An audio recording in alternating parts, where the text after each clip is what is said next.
अच्छा, जो हॉस्टल मालिक है वो आज से कुछ दिन पहले, कई साल पहले, एक साधारण सा भाड़ा वाले घर में रहता था, उसके ठीक सामने। और आज 23-24 हॉस्टल है उसके पास। हाँ, कहाँ से आ गया इतनी जल्दी में? आज 23-24 हॉस्टल है। अंशु अग्रवाल का जो बात आ रहा है वो तो आप समझिए कि अंशु अग्रवाल पहले से ही कई बड़े नेताओं के संपर्क में, और रसूखदार, वो उसका ये काम ही है लड़कियों को हायर करना और बड़े बड़े लोगों को पहुंचाना। ये एक बार नहीं, हॉस्टल पूरे हम यदि बिहार के हॉस्टल को देखते हैं पटना में, कई बार हम कंकर बाग या वो जो रोड है बोरिंग रोड के हॉस्टल, ये मुद्दा हम कई बार ये बात उठाए हैं कि रात में 11-12 बजे मर्सिडीज गाड़ी, स्कॉर्पियो, फॉर्चूनर, ये क्यों हॉस्टल के आगे जाके लगता है? क्या कारण है? ये हम उठते हैं। ये क्या कारण है? हमने कई बार ये बात उठाई। अब यदि माननीय एसपी साहब यह सरकमस्टांसेस देते हैं और यह बात बोलते हैं कि प्रेमा फेसी पहले ही नजर में जो सर्च किया तो ऐसा किया, डिप्रेस थी, तो लड़की क्यों डिप्रेस में गई?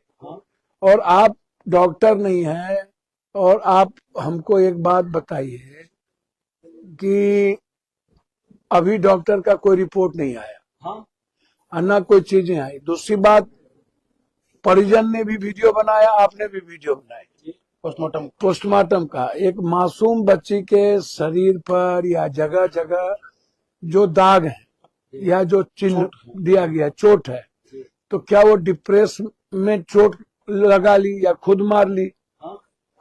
कई ऐसी बातें जो हमारे नॉलेज में भी, या जो चीजें रात भी हमारी कई तरह से बातचीत हुई सोशल मीडिया से, कई टीवी वाले से, तो मुखिया जी को हमने उस दिन भी कहा कि आप बेफिक्र रहिए, इस मामले को हम दबने नहीं देंगे। कल रात में हम खबर दिया। नहीं, मैं आपको बता रहा हूँ पटना के हॉस्टल में सेक्स रैकेट का धंधा चलता है, कंफर्म है।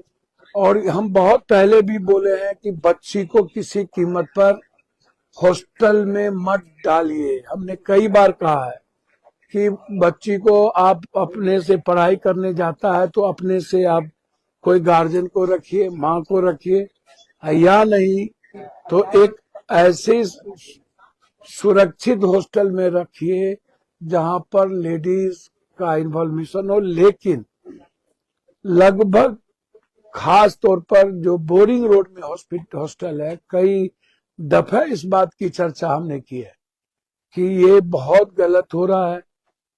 अब पहले भी घटना घटी, इसको दबा दिया गया।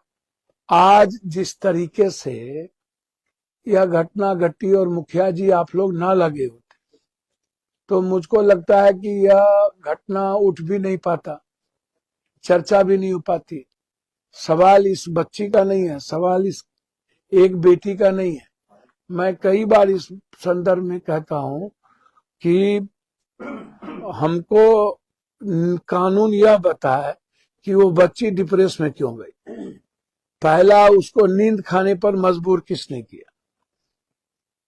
तीसरा, आप सबसे पहले आप इन्वेस्टिगेशन करते, फॉरेंसिक पूरी जांच करते, पूरे तरीके से आप एक एक चीज, आप बगल के हॉस्टल को जाके जांच कर लिए, उस हॉस्टल का जांच ही नहीं कर रहे हैं और बगल के हॉस्टल का जाके आप जांच कर रहे हैं, और उस हॉस्टल का रिपोर्ट आप फॉरेंसिक रिपोर्ट के अनुसार आप दे रहे हैं।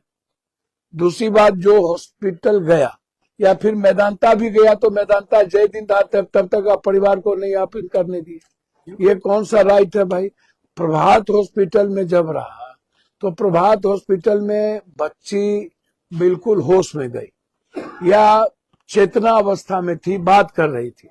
वहां ऐसा कौन सा ओवरडोज हो गया, इतने दिनों का ओवरडोज या क्या उतने दिनों का नशा का टेबलेट उस वक्त असर किया?